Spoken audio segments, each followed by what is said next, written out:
All right, Shalom. I want to start out by giving all praise, honor, and glory to Yahweh Bashim Yahushai. Double honor to the apostles and elders, the great millstone. Peace and salutations to the hopeful elect. Coming at you with another lesson to the spirit and power of Yahweh Bashim Yahushai. So here on my screens, you can see I'm in a format to basically post the Elder Yashawamba's video. And when I post it, or when I post other brothers' videos, share it, I use bread, milk, and honey. These are the emojis I use. And some people may wonder and say, well, why does he use the bread, milk, and honey emojis? The brothers in the faith already know that the scriptures are likened unto what? Bread, milk, and honey. So without further ado, I want to get straight into it. Let me go back to this because I was watching this video. Okay. So let's start with bread first. Let's go to the book of Matthew chapter 6, verse 11. It says, I'll start at verse 9. After this manner, therefore, pray ye our Father, which are in heaven, hallowed be thy name, thy kingdom come, thy will be done in earth as it is in heaven. Give us this day our daily bread, and forgive us our debts as we forgive our debtors, and lead us not into temptation, but deliver us from evil. For thine is thy kingdom and power and the glory forever. Amen. So the daily bread, what is our daily bread? Our daily bread is what we need that is sufficient for us to make it through the day. Okay? That is our daily bread. But on the spiritual aspect, what is our daily bread? This word, the scriptures, right? Let's go to the book of Luke, chapter 22, verse 19. And let's start at verse 18. It says, for I say unto you, this is Yahushua speaking. This is because you see the red letters. For I say unto you, I will not drink of the fruit of the vine until the kingdom of the Most High shall come.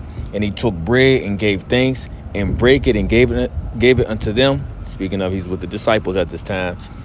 It says, this is my body, which is given for you. This do you do in remembrance of me. Okay. So what did they do? They break the bread as Yahushua gave it to them, and they ate of that bread. Okay. Because he said, what? This is my body, which is given for you. This do in remembrance of me. Likewise, also the cup after supper, saying, this cup is the New Testament in my blood, which is shed for you. Okay? Well, we're going into the point in the spiritual aspect of Yahushua being that bread. Okay? Just to further back up that point, let's go to the book of John, chapter 6, verse 31. It says, our fathers did eat manna in the desert, as it is written, he gave them bread from heaven to eat. Then Yahushua said unto them, verily, verily, I say unto you, Moses gave you not that bread from heaven, but my Father giveth you the true bread from heaven. For the bread of the Most High is he which cometh down from heaven and giveth life unto the world. You see, this bread represents Yahushua. Okay? For the bread of the Most High is he which cometh down from heaven and giveth life unto the world. We know this world is going into the world of who? The world of Israel.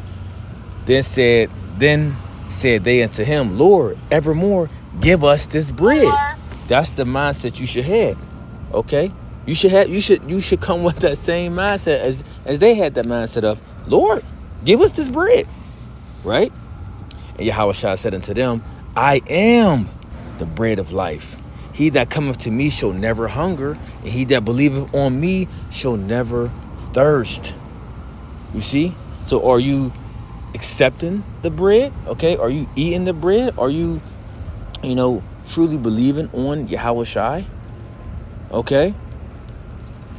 Then said they unto him, Lord, evermore give us this bread. And Yahushua said unto them, I am the bread of life. He that cometh to me shall never hunger, and he that believeth on me shall never thirst. But I said unto you that ye also have seen me and believe not. All that the Father giveth me shall come to me, and him that cometh to me I will in no wise cast out, for I came down from heaven, not to do my own will, but the will of him that sent me. But that's the point of Yahushua being the bread of life. Okay? Are you eating of Yahushua? Are you eating of him? These are questions you got to ask yourself. Okay, is he being your bread? Is he your spiritual bread? You see? It's just going to be quick to the spirit. Let's go to the book of Isaiah, chapter 28. So now let's deal with the milk. Okay, and there's more scriptures you can get. These are just a few ones I chose at the moment. So it's the book of Isaiah, chapter 28, verse 9. It says, let's jump up. It says, whom shall he teach knowledge, and whom shall he make to understand doctrine? Them that are weaned from the milk and drawn from the breast. For precept must be upon precept, precept upon precept, line upon line, line upon line, here a little and there a little. So how do you get understanding of reading the scriptures? Okay, there's different parts of the book that you may go to, and it might not just go straight. A lot of times you can't read straight through it. So you got to go to one precept, which another precept leads you, which one scripture might lead you to a precept that might help break down that scripture for you. And it might lead to another precept that might expound and help break down that scripture in a full matter. Okay? That's how you get understanding in the Bible. You might read something in the book of Isaiah and maybe reading something in the book of, let's just say, Ezekiel, but they link up, okay, to help expound one upon another, right? So who shall he teach knowledge, and whom shall he make to understand doctrine? Them that are weaned, right? They are what? That are weaned from the milk and drawn from the breast. Which now leads you to this, 1 Peter chapter 2, verse 2. It says, as newborn babes desire the sincere milk of the word, that you may grow thereby. Okay, so when you come in, you're on the breast, so to speak. Okay, and you're trying to suck all the milk out of the breast as you can. Okay, and the milk will represent the scriptures, right? So you want to desire the sincere milk of the word. And when we talk about the milk scriptures, milk are the scriptures that are, more of the simple and basic understanding, like the color of the Lord, the curses, the law, for the most part. These are more of the milk scriptures we refer to. Matter of fact, I want to go into that word.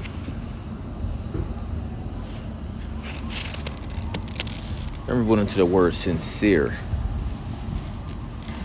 Let's see what that word is. Oh, look at it. Look what it's saying in NLT, man. Let's read that real fast. It's like newborn babies, you must crave pure spiritual milk, so that you will grow into a full experience of salvation. Cry out for nourishment now that you have had a taste of the Lord's kindness. So this is what cry out for nourishment. And we know what our people are malnourished. Okay? They lack the nourishment that they need. They lack the sufficiency of the things that they yearn for. And it's really the truth. Okay? It's the truth. It's this doctrine.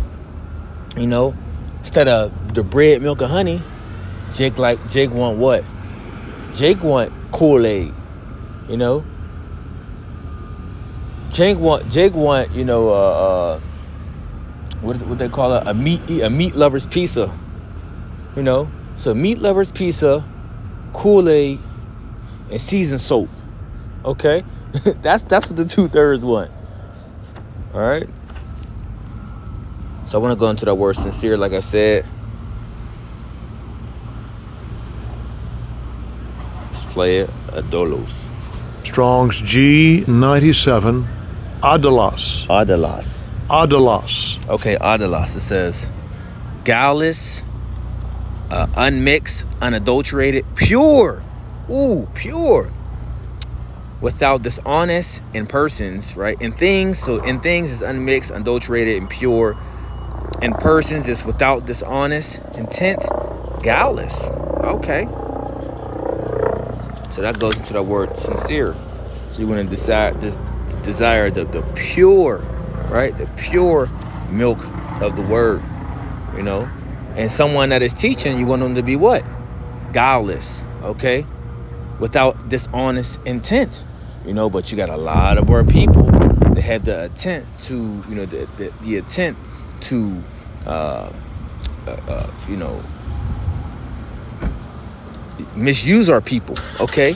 Lead them in error, you know, deceive them, you know, whether it be for an unrighteous gain, you know, whatever the case may be, right?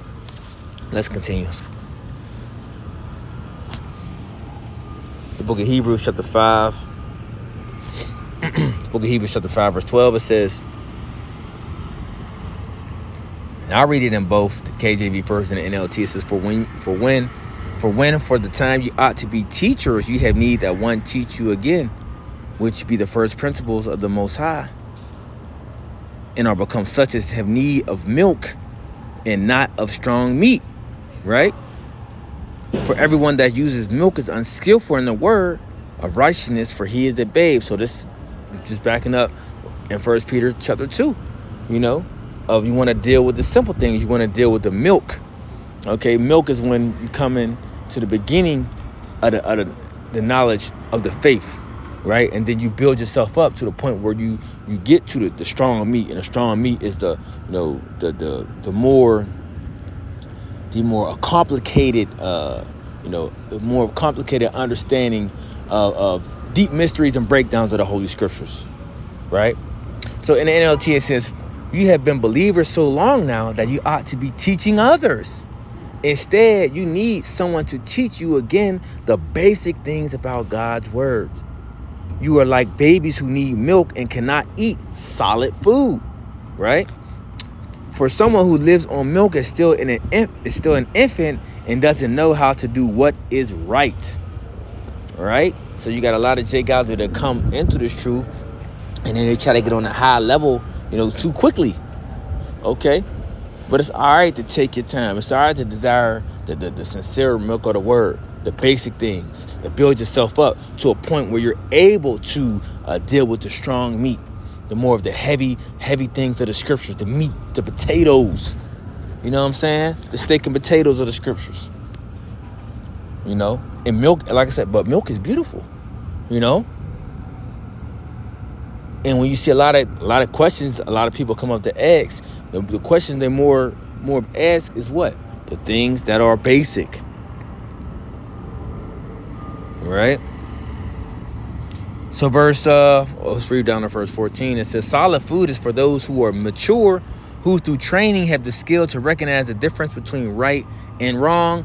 In the KJV, it says, but strong meat belongeth to them that are full of age, even those who by reason of use have their senses exercised to discern both good and evil, you know. So you got to be on the level, you know. And you can understand a lot of people are not on, you know, a high level or even a medium level, because you can see how the different teachers who they harping to, you know, of not being able to discern if, you know, they're being deceived or not, if they're being misused or not, if they're being taught in error or not. So now let's deal with honey. And Lord willing, you know, hope this lesson is making sense through the Spirit. So let's go to the book of Psalms, chapter 119.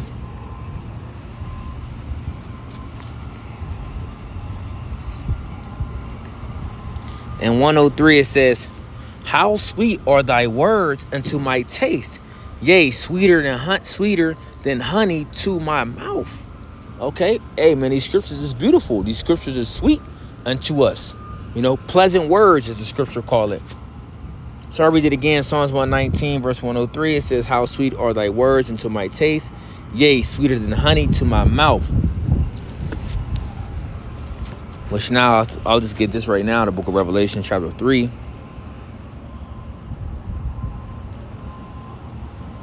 No, I believe it's Revelation chapter 10.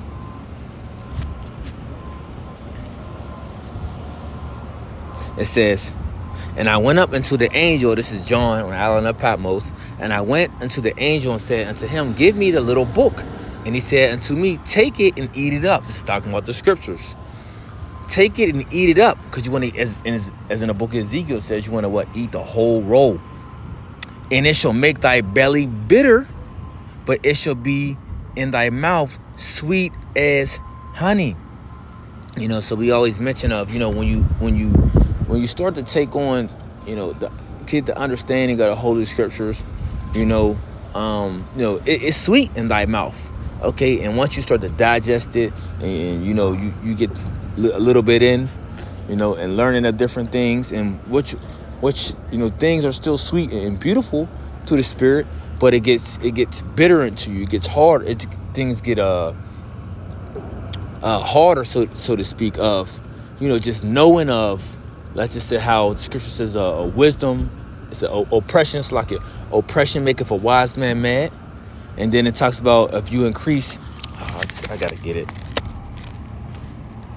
Salakia. Ecclesiastes 7:7, it says, surely oppression maketh a wise man mad, and a gift destroyeth the heart. You know, so once you start to understand of your rightful position, you know, once you start to understand of how you are, you know, supposed to, you know, conduct yourself on the earth, you know, how things are truly supposed to be and how everything is out of order, you know, things get bitter into you, you know. The other one is Ecclesiastes chapter 1. Ecclesiastes chapter 1 verse 18, it says, for in much wisdom is much grief, and he that increaseth knowledge increaseth sorrow. So yeah, you start to get the knowledge and understand the scriptures, you know, but within that you start to understand, you start to, once you start to, you clear your old mindset out of how you used to think, okay, of things, and how the way you used to look at things in life. You start to look at the world in a whole nother spectrum, okay, a whole nother viewpoint, and you're like, yo, like this shit is just, everything is backwards. Everything I was taught a lie, you know. So things start to become bitter into you, although, you know, the words that's spoken to you are still sweet, right? Verse 18 in the NLT, it says, greater my wisdom, the greater my grief. To increase knowledge only increases sorrow. Okay. So going back to the book of Proverbs, chapter 24. Let's go to 16 first. Proverbs chapter 16, verse 24. In the KJV, it says, pleasant words are as a honeycomb, sweet to the soul and health to the bones. You see? Because guess what restores us? This word.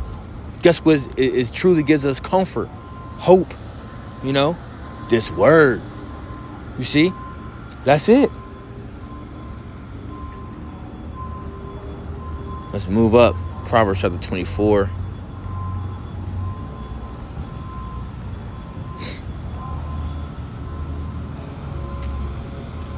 What's going on? It says, my son, eat thou honey, because it is good, and the honeycomb which is sweet to thy taste. So shall the knowledge of wisdom be unto thy soul when thou hast found it. Then there shall be a reward, and the expectation shall not be cut off. Okay? So what? When you find this honey, right, you eat it. Okay?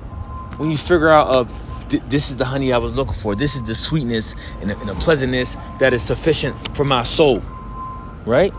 Which is the Holy Scriptures. Remember, all this is like these honey and milk and bread, you know, wine, butter and water. These are also used for scriptures. Okay. Last but not least, Proverbs chapter 25. Verse 16, it says, hast thou found honey? Eat so much as is sufficient for thee, lest thou be filled therewith and vomit it. You see? So you want to eat as much that is good for your spirit. Okay? And a lot of times you see, Jake, they overdo it. They don't find, they pack it on too much and they don't find the balance of it. And what do? They vomit it up. As you see, do you like honey? Don't eat too much or it will make you sick. You know? So it gets to a point where you have to find a balance within all this. Even though it is beautiful, you want to continue to eat the sweetness and the taste, you know, of the scriptures, you know? But you got to find that niche. You got to find that balance within all of this. Right? You got to know what's sufficient for thee. So that was just a quick hit through the spirit. Lord willing, like I said before, Lord willing, hope was edifying. Until the next time, I want to say, shalom.